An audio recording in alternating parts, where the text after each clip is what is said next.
Are you listening? Hey fam, welcome to the Future is Here podcast. This is for the leaders, the dreamers, provocateurs, misfits, the frustrated frontline leaders who are charging in the kingdom. If you're tired of a reactive church, it's time to build a church we dream of now. The future is here, so don't get left behind. Are you listening? Let's get into it. What's up, family? This is Tommy Nixon with the Future is Here podcast. I'm excited that you're joining in on another episode. Today, we got a great one for you. We are going to be talking about how do we reach the next generation of Latino youth. So if you're out there, you're one of our leaders or you're a leader, maybe you're Latino, maybe you're working with Latino youth, maybe you're living in the barrio, I don't know, but maybe this is what interests you. Maybe you are a young person who's Latino and you're like, yeah, how are you going to reach me? I want to know. So we're glad that you're on. So today we're switching it up. I got three special guests with us today. And I want to tell you a little bit of story before I introduce them, because once these dudes start talking, I'm going to lose control of the show. But so I'm at this thing in last fall, I think it was October, and it was this like networking thing of all these leaders, and we're sitting there and just B100, predominantly a lot of white men. So, and a lot of the older men who were there, it was all men. So there's one thing, but, and predominantly a lot of white men, right? And these guys are big time, like, a lot of big time pastors, speakers, authors and stuff. I'm not sure how I got invited to be on that, but I was there. So I snuck in, and I'm talking to this one pastor, and he's like, so tell me what you do. And I'm like, yeah, I'm with urban youth workers, and, 1.2 million young people are leaving the church every year. And by 2045, the majority in our country becomes the minority, but those who are 18 and under, that happened in 2020. So I'm giving him the deal, right? Everything that this podcast is about. And he goes, well, what do you think the church is going to look like? And here's where it is. I look over across the room because it was really loud over in that corner of the room.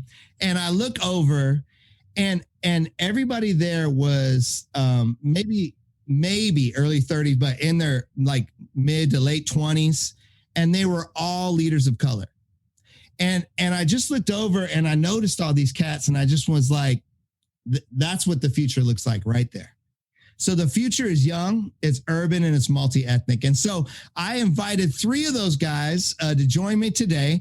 And so, man, I'm excited to have Manny, Sammy, Eli on the podcast. Brothers, welcome. Thanks for being on. Honored. Thank you for having us, bro.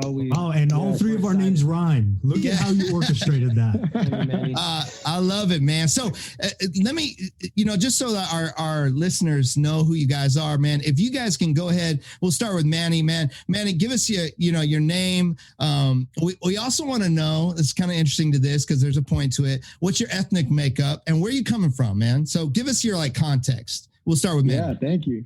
Honored to be on. The future is here. My name is Manny Dominguez. I go by Manny, 26 years young. I was born and raised in Washington Heights, New York City, which is now recent thing, but that's where I was born and raised, and around a lot of Dominicanos. I myself, I'm first generation American from the DR, baby, and single mom and two older siblings. And I just grew up in this 6-story apartment building, y'all, in Upper Manhattan, Washington Heights, with 3 Jews to the left of me, 1 African-American family in front of me, and 2 Russian families to my right. And so although it was little DR and we spoke Spanish first, we still had this beautiful mix of European and African-American, and even the chosen people, the Jewish brothers and sisters. And so that's kind of my makeup. I have been living in Fort Worth, Texas for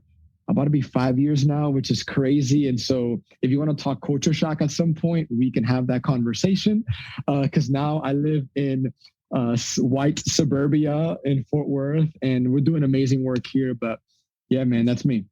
And you're a youth pastor currently right now. That's exactly right. Mm-hmm. All right, cool, man. Hey, man, so glad you're on, man. Sammy, man, hit us up, man. Let us know. Tommy, thank you again for the time. Honestly, we're excited for this podcast. Definitely pray for Eli on this one. He's going through something. No, I'm just kidding. Just got to roast him right away. No, my name is Sammy Rodriguez. I am originally from the Bay Area, the Yay area, if you know what that is. If not, that's okay. That's okay. Actually born and raised right in that Vallejo, Benicia area, Vallejo, home of E40, if you know that. Moving on. Been down in Southern California for the past close to 10 years now, which is crazy. A good amount in Orange County. And then now my wife and I live in Los Angeles. We're living in West Hollywood currently. And my ethnic makeup, my dad's Puerto Rican Mexican. My mom is white and more Norwegian European background. And then shout out to Manny. My family, we lived as missionaries in the Dominican Republic for 4 years in Santiago. So being able to live there. My dad, just as a fun little thing, is my dad has 6 brothers and 7 sisters, something like that. It's either like 13, I lose count. That's how many we got. Literally have over 200 first cousins. This is real. I meet new cousins every time I come to a family reunion. You know how it is. It just is what it is. And then my wife and I, so I've been a missionary and I helped lead a tour called Carry the Love. Been a missionary for about 15 years, as well as working with churches, organizing and gathering together in LA. So honored to be on here. Excited for what's going to happen, bro. I love it, man. Eli, dude, give us the rundown, bro. So I'm going to bring it all together. Is that cool? Yeah. So I am, I'm Eli Bonilla, Eliezer Bonilla.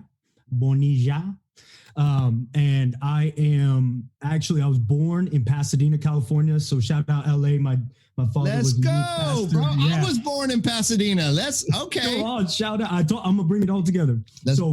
My father, he was a youth pastor in East LA while he was getting his theological degree at Fuller in Pasadena, which is why I was born there. But I was raised 2 hours from the border, San Antonio, Texas. Shout out Southside. So I was raised there. My mother, my ethnic makeup is my mother's from Dominican Republic. Shout out Santo Domingo. Moved to Manny's neighborhood out in Newark, Patterson area, Passaic. So they're from northern New Jersey. All my family's still out there. They married Puerto Ricans from the Bronx and Queens. Amen. So wild family up there in the Northeast. My father's from and on my father's side too, we married Puerto Ricans. Man, look at that. You can't get away from us. He's from Nogales, raised in DF. So shout out all the Chilangos from Mexico, moved to Texas. They met in Tennessee. And now I live in Southern Florida with all the Cubanos. And I serve as Samuel Rodriguez's National Millennial Director for the NHCLC and work full-time at One Hope, just trying to figure out this whole thing. So there you go. And just for clarity, he's not talking about this Sammy Rodriguez. He's talking about talking about the real one. I just hey. I was just playing. That dude's a man of God. Let's just say that. Absolutely, man. And so both wonderful men. And guys, thanks so much for being on, man. I really appreciate you guys. And so we're talking about how do we reach the next generation of Latino youth. Now, little disclaimer here. I know some of you guys are listening out there and you're like, why did Tommy not call me for this podcast? Listen. I know you guys also know, and I know a lot of Latino leaders, and I know you guys, you're all down, and I love you. I just thought it would be neat to have these 3 men that I got to meet and engage with this networking thing. So don't be salty at me. All right. So we just wanted to get their input on it. I thought it was interesting too, because of the different ethnic backgrounds, all Latino, different ethnic backgrounds, and also from different parts of the country. Really, you have coming from, the East Coast, the Midwest, and then the West Coast. So I thought it would be interesting. So don't get salty with me. All right, man. Don't send me the email. So, but let's get into it, man. So from your guys's, like really quick too, cause this is going to be important to the conversation really quick. What is your guys' church background? Like, where did you guys grow up? Did you grow up in a Spanish speaking church? Did you grow up in a charismatic church? Like real quick, like Manny, where did you grow up, man? Or you came to Jesus a little bit later too, didn't you? Yeah, that's right. So Dominican, loosely Catholic. I mean, very loosely. We went to church twice a year. Single mom my whole life until she recently got married to my step pops, who's awesome. And so I came to faith at 13, 14, because I was walking around Washington Heights and just stumbled upon this dude that invited me to church. And so that was a non-denom, but high-key Pentecostal Latino church, Spanish speaking, with the English translator flex, so that the English speaking folks that want to walk in could be a part of a Latino led church. We didn't have too many of those, but we still translated it for them just in case the Lord will bring them. And so that's my experience. I've been walking with Jesus like 13 years now, and my context was Pentecostal, Latino Spanish, and then now I serve as a youth pastor for a 60-year-old church that is highly conservative. And so holla at your boy. I love it. Sammy, man, where you come from? Yeah, so my church would be it would be more Latino Pentecostal, so connected with the AG, which a lot of churches are. But right. I think then is going on, so has a connection with AG, but it's non-denom. It's actually Christian Worship Center, which is fun because Sammy Rodriguez, Eli's boss, is a part of that network in Northern California. So we had a few churches because we were in the Bay Area, moved around, and then obviously the Dominican, a few things. So when we're in DR, it's full on Spanish-speaking church. But my kind of home church in Northern California is more Latino, Pentecostal, but it's multi-ethnic, multi-generational, with a more Latino bend and that Pentecostal. And I used to say this all the time because I'm like 2 hours from Bethel Church, and I have a bunch of friends up at Bethel. But growing up, I had no idea they were that close. Like I had no idea. Like it's when you're in this group, it's more that was this group. But it's also too, like with social media, that's changed. So. But it was that. And then now down here in Orange County and in LA, we're working with a lot of churches, but my wife and I have been going to and attending Hillsong. And so 2 different churches and expressions, but both incredible. Yeah, man. No, that's cool. Eli, man, where you come from, brother? Yeah, man. I come from all Spanish, small little church, singing coritos for 3 hours, vigilias every single night, sleeping under the pews. My mother beating me up if I was talking too loud or trying to run around as a little rugrat. So that's how I grew up. My father, when he took over the church, was about like 40 to 50. We've always had church in the hood. So we were, shout out Denver Heights, San Antonio. We started church there. God blessed us tremendously. We were a part of the G12 movement. Shout out G12 back early 2000s. Obviously, a lot of those churches grew a lot. Our church grew a lot from that to multiple services. Kind of like Manny, we're a Spanish church with English expression. And so our largest services are all in Spanish. And as I grew up, I oversaw the English portions of our church. And so just tried my best to reconcile all the younger generation that was like, we prefer English. We want to bring our Black friends and our white friends to church. And we want to bring them to the English expression, helping along with that. So that's so good. And the reason I ask all that is because I want to make sure for our listeners that you understand that just the breadth of what you guys have experienced. And that really helps for this next question, because I want to know from a Latino church perspective, what do you guys think needs to change, and really what needs to be kept in the structure and the movement of the church, specifically as we think about how are we going to reach this next generation of young people? And when I talk about 1.2 million young people, there's a large percentage there that's also Latino, and so it's like, how are we going to reach this next generation in such like a kind of tumultuous, tension-filled time? So from your guys' church background, man, what do you guys think needs to change? What do we need to or challenge and rethink about the structure of the church? And what are things that we need to hold on to that you were like, you know what, I received this as a child or as a young person, and we want to hold on to that. So we're not here to burn everything to the ground, but we are here to challenge some things. Who would like to speak on that? Sammy. Go ahead, Manny. Okay. He's calling you out, bro. No, I love it.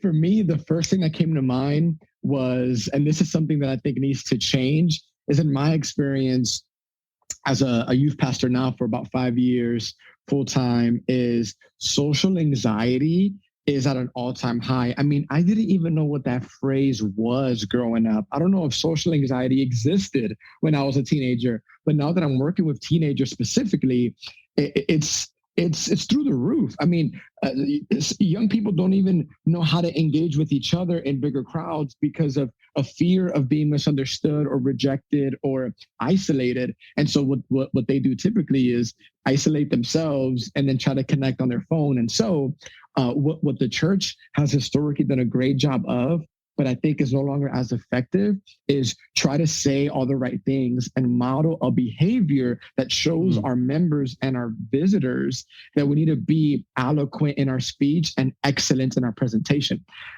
I'm not promoting be a sloppy, just wherever the wind blows kind of church structure. What I am submitting is, can we be a little more sensitive in our structure, in our planning, to the generation that says, I'm anxious just walking into the room. And so in you delivering a cookie cutter, super clean message in everything that you do, in the way you're engaging me, I think that needs to pivot into a more authentic, just like, hey, I love you. I see you. I want to walk this out with you whenever you're ready. I'm just here. And so what I would love to see change is the metrics through which we measure success in the church, from people getting baptized, people placing membership, to people just feeling like they could belong here and taking their time on the journey that is discipleship. That's good, man. Well, so let me give you guys this, so for 16 years, I did community development work. We worked and lived in, really it was an immigrant neighborhoods, and all Latino, predominantly Mexican, but you had other folks there from El Salvador and Honduras and all these different places, right? So we're working with all these kids, okay? Now we're in North Orange County, so we're in Fullerton. It's by Anaheim, in Southern California. And so we're sharing the gospel with these kids all, every day, because we ran after school programs and all that, right? And so then it was like, hey, I want to get you into the local church. Well, we had invited a Spanish-speaking church to come and into the neighborhood, and so they were there. And so I'm trying to send those kids there, and those kids were coming back to me going, "Hey, pastor told me I'm going to hell because I got tattoos." Right? Like straight up, they'd be like, "Man, dude, they gossip about each other all the time. Like the pastor brings up people's like dirty business, like dirty laundry, like up on the front. They're like, I'm not going there." So then I was like, okay, shoot, like where, okay, let's go to, we had some big Orange County mega churches, right? Big youth groups and stuff. We walk in there and they're just like, no, I can't do this, man. I'm like the only brown kid here. Like I can't, this is not my, like, I feel uncomfortable. And so we really found ourselves at, like, I was at a loss. Like, where am I supposed to? And so we had to create our own thing, right? And a lot of people do that. What would that look like? Right? For like, if you guys, and, or maybe you guys have done this, like, what would that, to kind of what you're saying, Manny, what would that look like to reach these young Latino youth that are in the neighborhoods, that are like, they need Jesus, but they're just like, I can't get with is there what's the middle path there? Or what does that look like? Anybody? Yeah. I'll just say, like, I think a lot of it comes down to even semantics, in the sense of, we want to reach this next generation, but we want to reach them how we talk and how we understand, or how we process things. And I think that that's human nature, for us to want to reach someone how we've understood. And a question we got to ask ourselves is, say, God, get me out of my experience, out of my perspective. What are they seeing? I want to walk a mile in their shoes. And I think one of the most important things to do is to be like, because I know exactly what you're talking about, Tommy, where you're like, you bring them to one church, right? The OG Latino church, which is incredible, but it's like Sunday. It's so funny. It's like Sunday's best. You better rock up with a beautiful suit. You know what I'm saying? You better be rocking it. If I wore a church and hat, if I wore a hat in my church, man, you would just be getting by everybody, just knocked out. But how is it that that's, you have to look presentable, but then, like, all these kids are saying, well, they're gossiping, or I have a tattoo, I'm going to hell. And a lot of it was this appearance, not everyone, but there's this appearance of righteousness, but then it doesn't translate. And then you go over to more of a primarily white church. Funny example. Okay. Funny example. Not going to say the church. I was in a white church in Orange County, and Pentecostals, we like to talk back during the message, don't we? Amen. Let's go. Come on. You better talk to them. You know what I'm saying? Like, just going, And this one pastor, I mean, it's like a library in this church. No, but not bad. Everyone's quiet. You know, he's speaking and he's talking about dry bones rising. And I literally say, "Come on, preacher!" And he like jumped at the altar. He's like, "Oh," like genuinely, like, "Oh," and looked over and he thought I yelled out like "dry bones" or something like that. Like he thought I was like heckling him. I'm like, "No." And literally in the middle of service, I was like, "No, that's good. I mean, keep preaching." And so I'm saying all that. It's like, it's these small things. Like I use this as an example, right? A sandal. I don't have one around, but when you ask any other culture, a lot of times, like let's say white culture, "Hey, when you see a sandal, what do you see?" Everyone's like, the beach, sunshine, summer. You ask a Latino, "Hey, when I bring up a chancla, what does that mean?" Discipline. Dude, it's discipline. And it's something as simple as that, right? If we could get sandal mistaken in culture, right? What about the word love? What about the word reaching the next generation? And so even in our own culture, we want to reach it how we want to reach it, but then we really have to amplify the voice of the youth. Just like Manny was saying about anxiety, right? The suicide rate has passed the homicide rate for Gen Z. So we're talking about all this stuff through social media that they feel so connected to the globe, so disconnected to their family. And so I think I'm saying all that is that for me, it has to be relationally driven, right? It has to be authentic in that way, right? As much as we can. But then it also has to be like, how do we reach them with where they're at? Real problems. How do we educate ourselves, but then reach them how they need to be reached rather than how I want to reach them? It's nuanced, but I think it's very important on how we could reach the next generation of youth leaders. Yeah, man. No, that's so good, man. I think a lot about this too. It's like if you guys were, and maybe you have, I don't know your complete stories, but you know, if you were planning a church, you know what I mean? What would that, and it was to reach Latino youth, even specifically, like, man, maybe it was in this specific area or context. It's like, what could that look like? And the secondary question is, and we'll get into this too, but how do you also walk the line between honoring those who came before us, right? Like honoring the pastor, honoring, our if your spiritual dad or maybe your dad was the pastor, right? Like Eli, like how do you honor that and just go, man, we want to honor that and bring some of that forward, but also we need to change it. And what could that look like? Because I got to be honest, I know a lot of people are having those conversations with their parents. If they grew up in the ministry, they're having those conversations with the pastor, and those conversations aren't going so well. They're like, no. And so you see this like ugly split, or this, or okay, we're going to keep on doing it how we've done it. And we just get smaller and smaller and smaller and not having the impact. And more young people are like, I'm good. I'm out. Any thoughts on that, man? Eli, you want to go on that one, brother? Yeah, man. So first off, shout out the OG because you had him on your podcast. I was going to reference Brown Church, but let's go. Yeah, no. Hey, if you haven't heard that episode, man, it's a good episode. Check it out. Yeah. Mm-hmm. And this is a good book. I read it in like a day because it was just Dr. Romero just crushed it. Also, shout out another some homework for everybody that's listening. Being Latino in Christ. You need to read that book. Love it. If you're struggling with your identity, we'll jump into that a little bit later.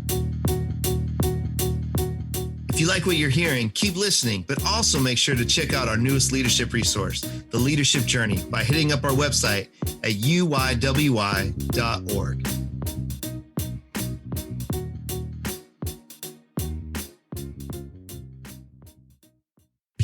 He mentioned something that I think it's so true. It's a part, I guess you could say, of critical race theory. Whatever you think of critical race theory, that's whatever. But I think that one phrase he had was spiritual capital that the Latino church has that not many other cultures, or not, I don't want to say many other cultures because various cultures continue to have deep spirituality. But the prevailing American church right now is definitely lacking in spiritual capital. Now, what do I mean by spiritual capital? What I mean is that the methodology of church has really made church into a machine that no longer is run by the individual, but it's run by efficiency.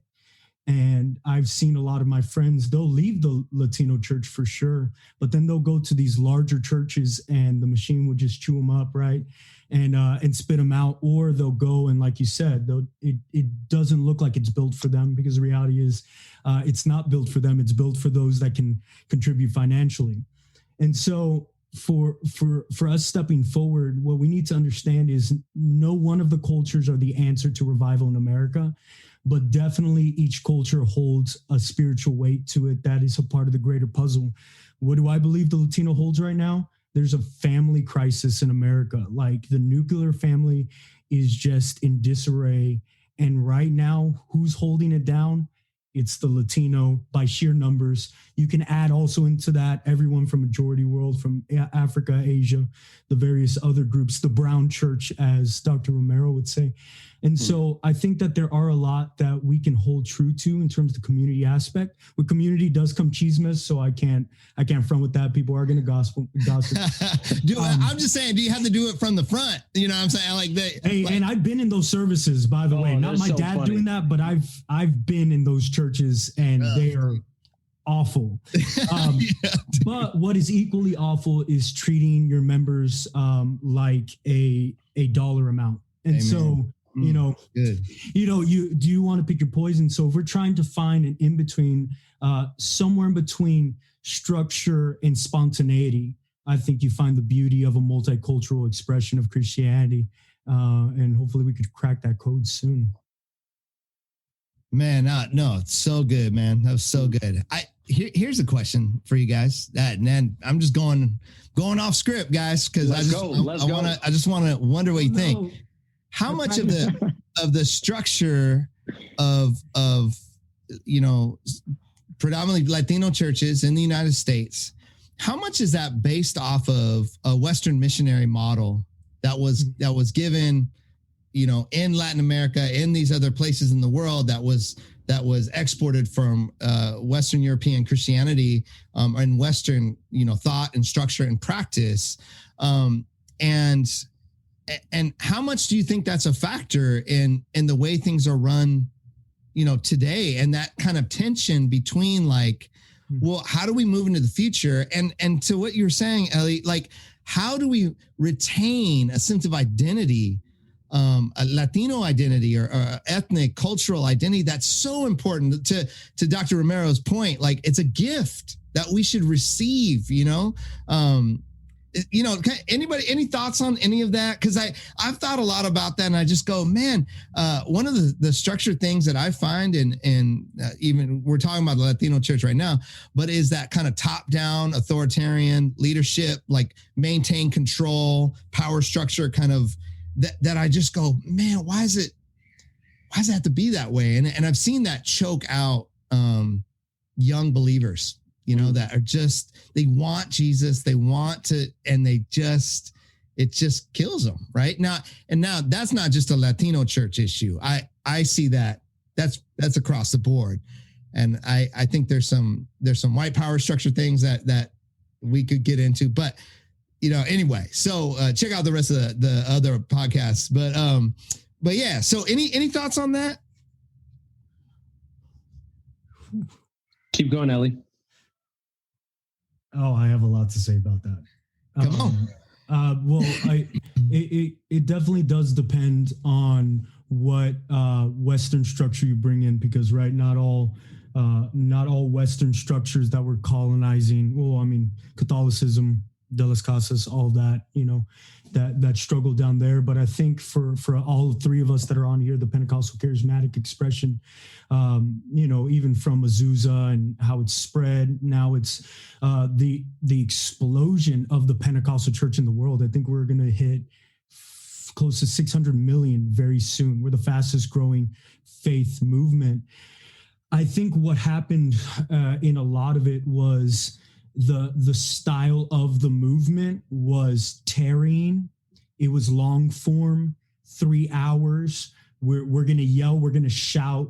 It was super expressive. And one thing that I know to be true, and I've seen it in a lot of Pentecostal charismatic movements is that what used to be like fresh can become traditional really quick. And so it might not be traditional in the sense of the sacraments from, the Anglican expressions or the Catholic expressions, but even the yelling and the shouting to force God to do something. And I think that the innocence of a lot of movements really loses its way once we're able to quantify.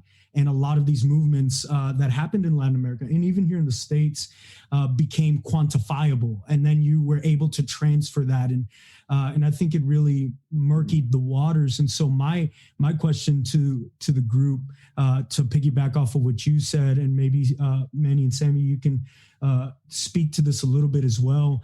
Like, what have you guys seen that still has that gritty, power-filled, like, hey, at any point this could explode and we'll go off script, but we're not just going to do that because we need to prove a point? Like, have you guys seen any examples of that, and how has it been received, or what have you guys noticed? I haven't seen any examples of that. I'm in process in my context of creating that. But to your point, Eli, I mean, there's so much to say, and when you're doing it in a context that doesn't even know that world, you kind of got to start from way back and take them by the hand and walk them through it. And so that's where I am now is, man, in my context, we are excellent. Our planning center is just clean, and we end on the dot every Sunday, baby. I mean, it is weird. Like, how do we end? That's a cultural thing, my friend. I don't know that life. Yeah. You guys are like, what is he talking about? I'll explain it later. It's fine, guys. So to all our listeners that don't know what I'm saying, don't just go to a church in Texas, baby. You'll see what I'm saying. But specifically, I'm in that tension. I haven't seen it done, but I think it is so important for that to occur, for us to hold the plan loosely and invite the Spirit to move. Man, I would love to see it. Sammy, have you seen that? I was thinking of what you were saying, Manny, Ellie, and then Tommy, what you asked about specifically the top-down leadership structure. And I thought about this. I thought about, there are things, I always look at it in this category. There are things right? There are things you don't know. And then there are the third category is there are things you don't know, right?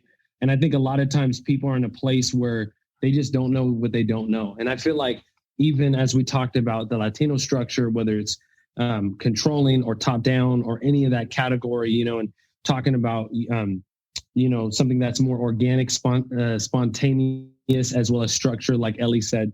I think that as we look at, and honor the old, and less of old, but the ones who've run before us, I think that what I was talking with a good friend of mine, Latino pastor, son, taking over for his father in LA.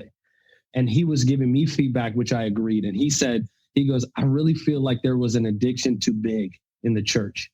And like we had this addiction to being, in the 2010s and 2000s and 90s and 80s. And even before that, there was this addiction, like we just want to grow. Success is big. And he was saying, man, I think that we're all seeing that success truly is impact and impacting and serving your city. And if the byproduct of it is you have a mega church, awesome. But the goal shouldn't be to have thousands and then your whole community is not whole, but part of your community is unhealthy, or you're not impacting your city. And he was sharing with me the heart change, and even the amazing thing. And what he was saying as he started having these conversations, because he loves his dad. Again, my dad does ministry, doesn't run a local church, right? But he was talking to me and he was saying it was turbulent. He was saying it was really turbulent in the beginning when he addressed things that needed to change. He goes, but now they're starting to coast and really be able to like run together as he's bringing up these different things. So I think that a lot of times we think of Matthew 18, biblical confrontation. We always think, Tommy, I'm mad at you. And you're like, I'm sorry. And I'm like, all right, cool, but we don't realize that sometimes when we confront things, it's going to actually blow up. And that's what's needed to happen. When you confront it, it blows up and you're like, well, maybe I should have confronted that in love. And so I think that's what we're seeing is like this switching of this addiction to big sometimes to now truly serving the city and impacting those who God has given us as a shepherd. So, yeah, no, that's good. That's interesting. Cause I wonder, like, it does feel like there's a lot of conversations that need to be had. right? I mean, there's a lot of things that need to be, but they need to be done in a culturally sensitive and understanding like way with that kind of like cultural IQ, right? Where there's honor and respect for the elders, for the family, for even like, you know, the structure or the movement of that. But we still need to talk about some things, right? I mean, there's like, hey, look, the writing's on the wall for the church by and large. It's young people are like, I'm out. Right. Like your gospel and what you've been living is not compelling to me. I'm out. And the other thing that I ran into was we're sharing the gospel, living out Jesus amongst all these young people, and they were unchurched.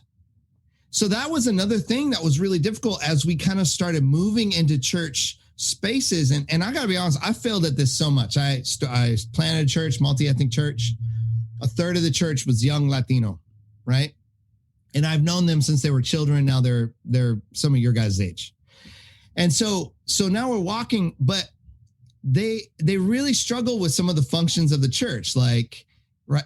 And at the same time, I didn't want to be the authoritarian that they've experienced in other churches. So I wasn't like hard on, like, hey, where are you at? Hey, how come you're not here early? Hey, how come you're not here on Wednesday night? How come you're not sleeping under the pew? How come, you know, all that, right? But here's what's interesting. This is what they told me. Tommy, that's confusing for me. I'd rather you tell me what to do. And I'm like, I can't win. Right now this is an outsider, right? So just so we're keeping 100, I'm predominantly white, mixed with Filipino, but my dad lives in Mexico. I have Mexican brother and sisters. So, and then lived in the barrio for however long, right? So we know you're secretly Latino, bro. Yeah. We already know. We know. One time my mentor Larry Acosta, he for sure thought I was mixed, and so he goes, "Man, us brown brothers got to stick together." And I remember being like, hey, Larry, like, I'm not Latino. And his face was like, he was so disappointed in me. It was, I'd never wished to be more, you know, Latino in my life than at that moment, because I felt so bad for him. Anyway, all that to say, what for you guys, so I'm trying to draw it out of you. What are the things we really need to talk about? Those conversations that you guys need to have with your elders to go, here's some things I think we need to talk about in the church so that we can reach this next generation. Trying to get us in trouble. I'm saying, man, bro, hey, the people you know don't listen to this. It's fine, dude. You know. So you know. But any thoughts? I'm gonna take a shot. Let's go. We need to talk about mission. Let me define the current Latino church in America. The current Latino church in America is a cultural time capsule that caters to when the minister immigrated to the United States. So if you go to Washington Heights, and Manny, my grandfather had a church out there. So if you don't mind, I'm going to talk on his authority, not my own. So he had a large Dominican church in Passaic, New Jersey. And it was dope, but it definitely was stylistic to when they immigrated to the States, right? But you had a lot of people that immigrated during that time, so they're going to show up. And because it's communal and it's super family, you're going to have it's going to be full. Likewise, here in Texas, I'm sure here in Florida as well, you can name the flavor of the church by when the pastor got here and his proficiency in English. And so if he is very like immigrant and raza and we're going to do our thing, you're not going to get any English. And then also you can become opposed to the dominant culture, which is that's an identity issue. I'm sure we could talk about that later, where then you have that conflict between the Tex-Mex and the Mexican immigrant, first generation, second, third, that happens on all our regions. And so what I think is that there just needs to be a change in mission for the Latino pastor, where you're going to have to wear two spiritual hats, my friends. You're going to have to be a pastor, but you're also going to have to be a missionary, because this is not Venezuela. This is not Mexico. This is not Colombia. You're in the United States. And that's not a bad thing. We all came here for a reason, but we can do so much more than have a community asada after church. We can be a benefit to every culture we get to encounter. And perhaps that could be through our kids, but it needs to start with our leadership first. Yeah, I love that. I mean, that goes on to what Dr. Romero was talking about being a gift. Like there's a gift of the Brown Church for 500 years. right? And that was longer than the Protestant movement. I think that's what he was saying, right? Like, and so if you look at it like that, I love that, man. And I think that's really compelling. I only got a couple more questions, man, because I know we could be on here for hours, friends. But yes. But tell me a little bit about, as we reach this next generation of young Latino young people, and so how much and what does it look like to also help them root in their cultural and ethnic identity, as well as their identity in Christ? Like, some thoughts on that? What do you guys think the role of that is as you think about that? Because that's part of the issue here is as we model ourselves out of other church growth movements, or we model, you know what I mean? Or I love everything you just said, Eli, like that was so profound. And so it's like, whatever we're modeling that after, there's a sense of loss for that. And there's also just the reality of, if you're a 1.5 generation or second generation or third generation, you're in a sense like Pocho, right? You're not really from there. You're a third culture kid. You're kind of like, who am I, right? And Eli, you had talked about this on a post recently about being Afro-Latino. Like, who am I? Like, how do I reconcile all of who I am? So what role do you think that takes in reaching this next generation, specifically this young Latinos? Manny. Well, I thought you were gonna hit that. That post was so fire, Eli. Yo, if y'all don't follow Eli Bonilla on IG, but you got that Dominican Northeast, like you live in that. And I know there's a lot of tension in the Northeast from that. So 100. So I'll speak briefly. For me, I'll start with this comment. I didn't even know that being a minister, that being someone that can lead people to Christ was possible, because I was Latino specifically.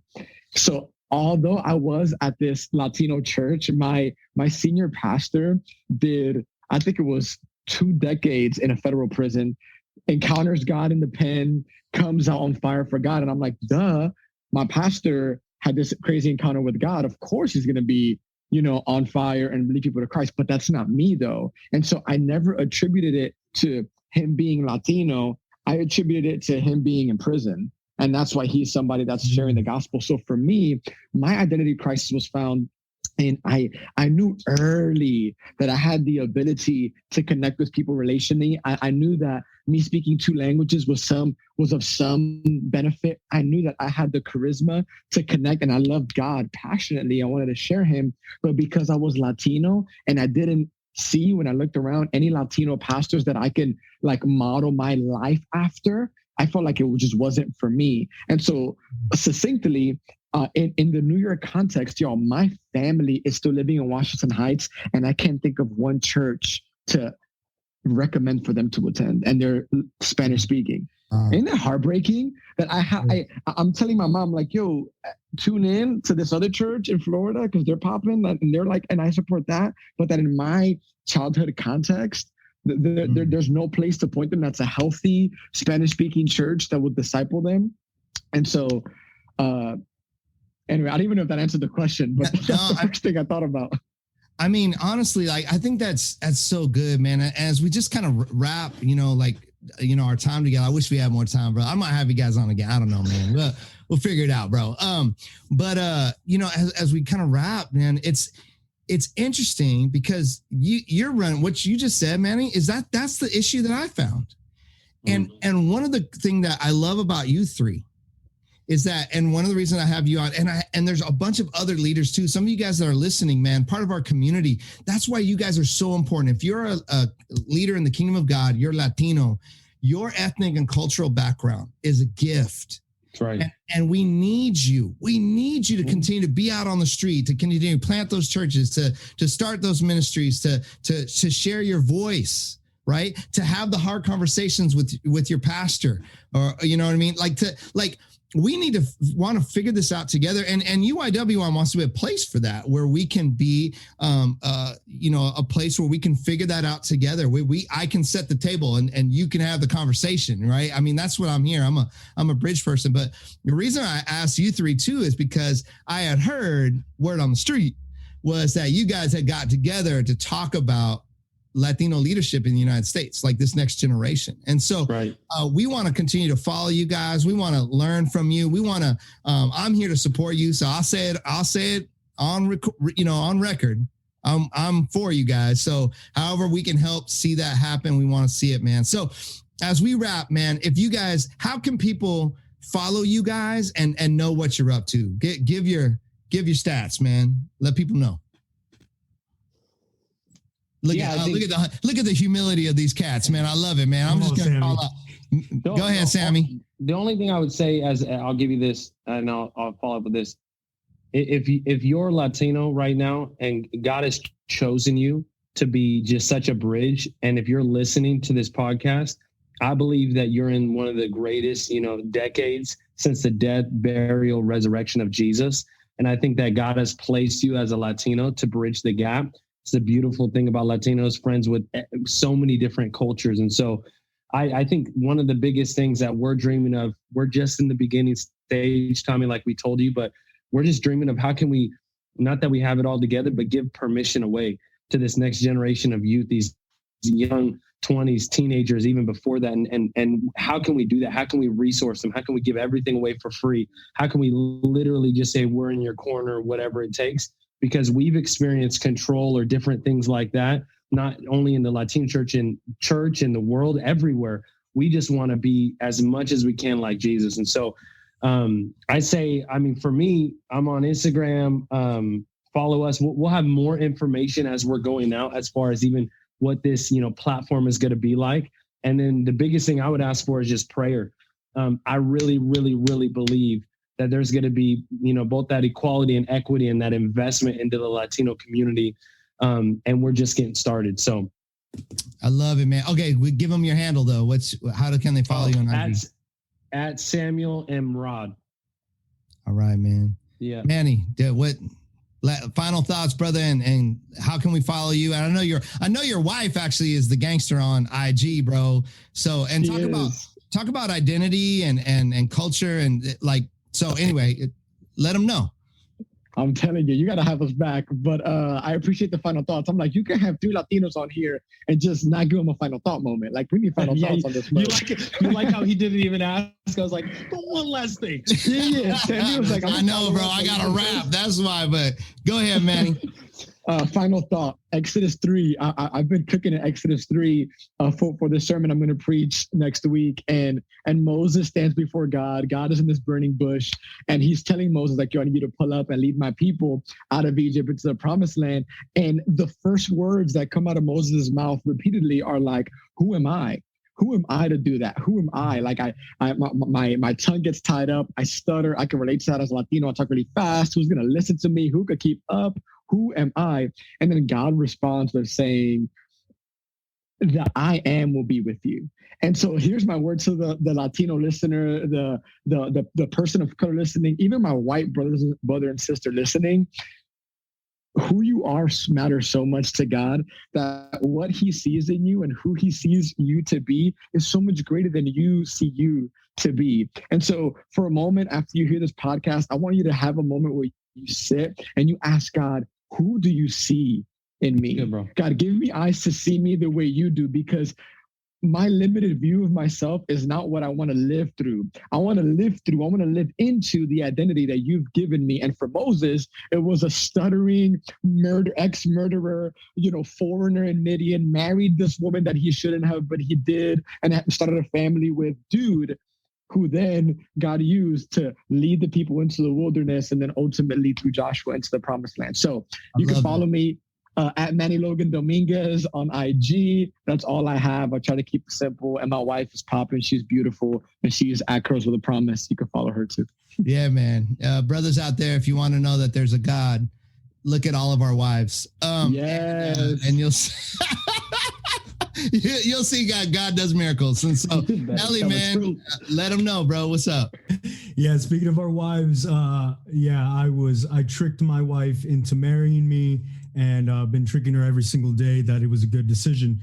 And shout out to her. She's a Palestinian American. I'm sure you could have another conversation about that if you want. The Arab Christians, hey, it's popping. All right, we're doing some stuff too. So yeah, my final thoughts is that, you know, I think that we can get wrapped up in the complexity of our ethnic makeup and our racial makeup, especially within the Latino not being a monolith. We're all various races as well. Most of the racism I experienced was from fellow Latinos because soy negro, soy morenito. All the N-words that I received were not from white people. They were from the raza, even though my dad was more raza than everybody. And I think that one thing that we can do as the Latino community is really understand that first and foremost, our citizenship is of heaven. And once you understand that your citizenship is not from here, then your ears will be open to the message that God wants to give you.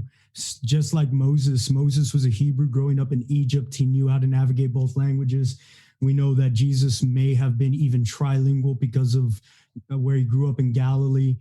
It's fine. If you're going to stumble around in your languages, it's fine as long as the language that you're using is to speak life. And so continue to do that, whether you're Afro-Latino, Asian Latino, white Latino, whatever. So you guys got this. I believe in you. I know Sammy, Manny, we believe in all the young guns out there doing their thing. Thank you again, Tommy. And if you want to look for me, I'm under Eli Bonilla Jr. On all platforms. I love it, man. Well, brothers, thank you guys so much for your time, man. Love you guys, man. I'm a big fan. So however we can support you. Friends, thanks for joining us for another episode of the Future is Here podcast, man. Join us next time as we get into another topic on The Future is Here. Peace. If you enjoyed what you heard today, we don't want to leave you empty-handed. So here's a couple resources to help you shape the future. Get access to our latest leadership resource by visiting UYWI.org and join our email list.